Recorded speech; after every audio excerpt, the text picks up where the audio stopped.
അതെ, ഇത് സാധനം ഇത്രയും കഴിഞ്ഞിട്ട് നിങ്ങൾ എന്താ ഒന്നും മിണ്ടാതെ അങ്ങനെ ഇരിക്കണേ? ആ പെണ്ണുങ്ങൾ വരുമ്പോഴേക്ക് ഇത് കുടിച്ചു തീർക്കണ്ടേ?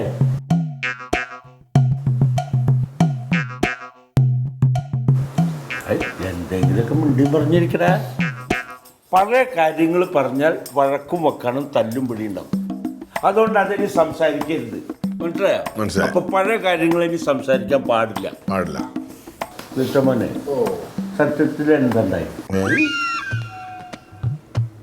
എന്തുണ്ട്? പഴയ കാര്യങ്ങൾ പറയാൻ ആഗ്രഹം ഉള്ളതുകൊണ്ട് പറയണത്.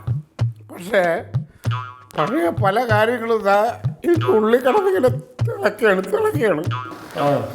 അമ്മ അറിയാമോ ഞാൻ ആരാ?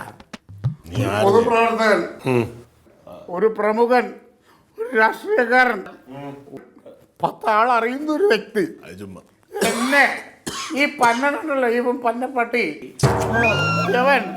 ഇവ ആൾക്കാരപ്പുറത്ത് പോയി ഇവൻ പറയാ ഞാൻ കുടുംബം നോക്കാത്തവനാണ്, എൻ്റെ വീട് ചോർന്നൊലിക്കുന്നു, എല്ലാം ഒന്നിനും കൊള്ളൂല, 10 പൈസക്ക് പോയില്ല. നീവൻ വെളിയിലെ ലോക്കൽസിൻ്റെ അടുത്ത് പറഞ്ഞു, നീ പറയണടാ പറഞ്ഞുവൻ. അമ്മാവാ, ഞാനൊന്നും ആരോടും പറഞ്ഞിട്ടില്ല. ഇത്തരം കാര്യങ്ങളൊന്നും ഞാൻ ആരോട് സംസാരിക്കാൻ എനിക്ക് താല്പര്യമില്ല. പറയാൻ നല്ലതാണെങ്കിലല്ലേ വെളിയിൽ പറയാൻ പറ്റുള്ളൂ. ഞാൻ പറഞ്ഞില്ല നിങ്ങളോട്, ഞാൻ നിങ്ങളോട് എന്താ പറഞ്ഞു? പഴയ കാര്യങ്ങൾ സംസാരിക്കരുത്. വേണ്ട, അങ്ങനെ സംസാരിച്ച് ഞാൻ ഇവിടുന്ന് ഇതൊക്കെ ഇട്ടിട്ട് പൂട്ടേ കേട്ടോ. പഴയ കാര്യങ്ങൾ സംസാരിക്കരുത്. കനക, നീ പറയും എന്തുണ്ടായി? ഞാൻ പറഞ്ഞല്ലോ, ഞാൻ ഒന്നിനും പറഞ്ഞ ഇവനെ പറ്റി എവിടെ വീട് ചോർന്നൊലിക്കുന്ന നാട്ടുകാരെങ്ങനെയോ അറിഞ്ഞു. അതെ, അവൻ പറഞ്ഞതിനും കാര്യമുണ്ട്. നീയാണ് അതിന്റെ കാരണം. അവൻ എന്നോ പറയണതല്ലേ ഈ വീട് പൊളിച്ചു പണിയണെന്ന്.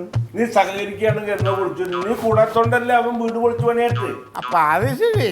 ഇപ്പൊ മാമനും വരുമ്പോഴും കൂടെ ഒന്നായി ഇല്ലേ? അപ്പൊ എന്നെ കരുതി കൂട്ടി ആക്രമിക്കാനുള്ള പരിപാടിയായിരുന്നു. ഈ വീടിന്റെ ചോർത്ത് ഞാൻ കറക്റ്റ് ചെയ്യും. ഞാനത് കറക്റ്റ് ചെയ്യും. അവൻ അതിന്റെ മേളിൽ പോയി കിടക്കും, അവന്റെ പുറത്ത് വീഴും. രണ്ടാളും തുള്ളിക്കോ, നാളെ ഇത് ശരിയാക്കും ഞാൻ. ക്ലീറ്റോയ്ക്ക് ഒരു വാക്കുള്ളൂ, ഒരു തന്തയുള്ളൂ, പറഞ്ഞാ. പക്ഷെ അമ്മാവനും വരുമ്പോഴും കൂടെ ഇങ്ങനെ ടൈപ്പായിട്ട് ഇത് വേണ്ടായിരുന്നു. കുടിച്ചും പോയി.